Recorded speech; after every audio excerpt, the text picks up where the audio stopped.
The Australian Grand Prix was so good that I just have to talk about it right now, like right now.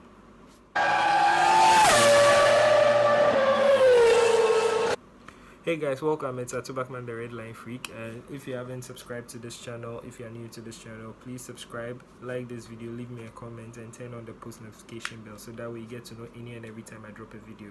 Good? Let's just do it. Now, before I get into the race, I just want to offer my deepest condolences to the family of Charlie Whiting, who happened to pass on the Thursday leading up to the Grand Prix. He was such a important figure in the Formula One body and motorsport community at large, and his death it's a big blow to the motorsport world, and I know he's in a better place. And Charlie, if you're watching this video from wherever you are, please do me a favor, please organize a Grand Prix race for James Hunt, Ayrton Senna, Jim Clark, and the rest of the gang up there. And okay, so now the race. Now Bottas, Valtteri Bottas, he just annihilated all his critics from last season, and everyone is just stunned. His performance last Sunday was just brilliant. No other words to describe it. Just brilliant. His start was great. He managed the race very well. Pit stops clean. Everything was just so good. What I even loved about him was that he knew what he wanted and he wouldn't stop until he got it. I don't know if it's the beard that has brought out that nature, that characteristic of him, but whatever it is, Valtteri Bottas, if you're watching this video, keep doing it. I love what you're doing now. He just knew he wanted the fastest lap points. He wanted the full 26 points, and he went for it. And for me, he deserved to be the driver of the day. Now, Lewis Hamilton didn't do quite well because he suffered some pace issues with his car. Now, at the end of the race, Mercedes did a thorough investigation on the car, and they realized that parts of his floor were damaged. Now, if you look at the picture, you'd be tricked into thinking, well, it's a flimsy excuse. That small piece on the floor couldn't be the cause for his lack of pace. Some of you may not even be able to spot it. You may be like, what the hell is that? There's nothing wrong with the car. But one thing you should remember is that Formula One cars are very, very, very technical and very, very, very complex, and they are incredible piece of machinery. They are engineering marvels. You can think of it as like a fighter jet on the road. Like, everything on the car is there for a purpose. Every flick, every fin, everything is there for a purpose, aerodynamic purpose. And if just a bit of it goes off, it affects the whole car and you wouldn't be as quick. So that's the reason why Lewis wasn't that quick, and I'm sure Mercedes would fix it. And when we return to Bahrain and China, he'll be back on his A game, and all the Hamilton fanboys and girls would definitely be happy. When Red Bull announced that they were getting Honda engines, not everyone I liked the idea. Some people were like, oh no, they shot themselves in the foot. And Max Verstappen made a statement that they are here to fight and they are here to win races. First race of the season with Honda engines, P3 podium position, and no better way to do it. He almost caught Hamilton to overtake him. Yes, you can say, well, Vettel had issues, Hamilton was struggling, but hey, it's racing. These things happen. And one thing I loved about the Honda engine at the back of the Red Bull was that it was reliable. It looked reliable, it looked fast, it looked clean, and I just can't wait to see the Red Bull get in there fighting with Ferrari and Mercedes. Ferrari were a bit of a disappointment when the lights went out. They obviously weren't on the pace of Mercedes, even right from the get-go of the race weekend. We all don't know why they were even stunned, and I hope they actually solve their issue. But if I should just give a guess what it could be, I think it's fundamentally the racetrack.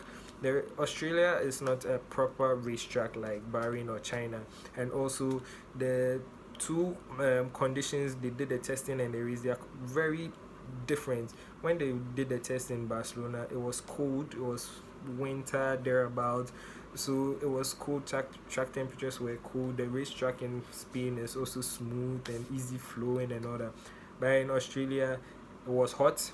The racetrack was bumpy, full of 90-degree turns, and you should know that. And like I said, Formula One cars are very, very complicated machinery, so things like this can skew performance in any direction. So I believe that's the reason why Ferrari went on the pace. And also at the end of the race, Ferrari said Vettel had a balance issue. His car wasn't properly balanced, so that's why Cam Hill was also off the pace a bit. Now, Ferrari issued some team orders during the race. Some people think that they shouldn't have, and they should just have allowed Leclerc to pass Vettel and try and hunt down Max Verstappen. Now, I rewatched the race and I realized that if Leclerc had overtaken Vettel, there wasn't really, he couldn't have caught Verstappen because Verstappen was too far ahead down the road. And where they were sitting in what in Formula 1 they call no man's land. That's your next opponent is so far ahead of you and the one behind you is so far behind that you are just like running your own race. So what Ferrari did was that, hey, you guys don't race each other, just hold your position and bring the car home. And if you are in the shoes of the team principal, Matteo Binotto, that's what you want. You don't want your team, your drivers racing each other and causing more havoc and damaging the car. They just tell them, hey, bring the car in, and that's what they did. And also in the beginning of the season, when Matteo Binotto was asked who would you favor, he said, I'll favor Vettel in the beginning of the season, but if as the season progresses, if things go haywire or not go as planned and Leclerc is clearly faster than Vettel, we just push all our resources to promote Leclerc to try and win the championship. And they did that, so that's what it is. And it's Ferrari, they do what they want to do, so that's it. Midfield battle. This, I think, is where everyone's eyes should be on if you're watching Formula 1 the 2019 season. Now, we all know how the top three would be fighting for race wins and all. Yes, we know Mercedes, Ferrari, Red Bull. But the midfield battle is so interesting. The way about 3 or 4 teams are fighting for the P4 in the Constructors' Championship. That is Renault, Haas, Racing Point and Alfa Romeo. All these 4 teams are fighting for that position, and it's just a manic race between them, and elbows out, Kevin Magnussen not giving anyone an inch. It's just crazy, and I think that's where everyone's eyes should be. If I'm to guess who would win the race between those 4 constructors, I don't know who it would be. But the person who would win that race is the team that can develop their car consistently and effectively, win races, score points cleanly as many times as possible, and basically does have a clean race weekend. So I don't know who would be. It would be Haas looks very quick. Renault also looks quite quick. They had some issues.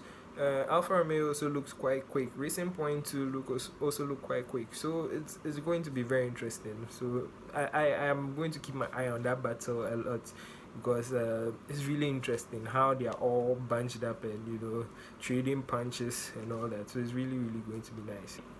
Williams.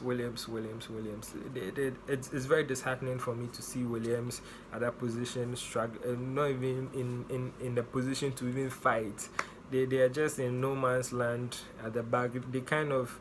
They are currently where Marussia Manor Racing used to be some 3, 4, 5 years ago, just fighting for the last positions. And I really hope that they're able to sort out their issue.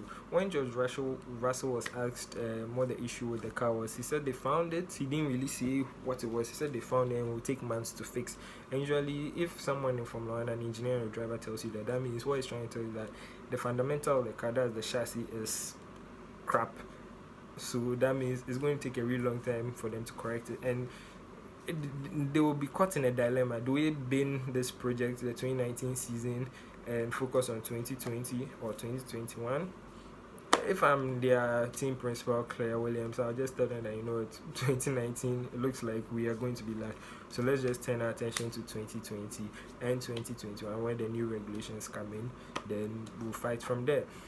So I've come to the end of this brief overview of the Rolex Australian Grand Prix. I hope you enjoyed it.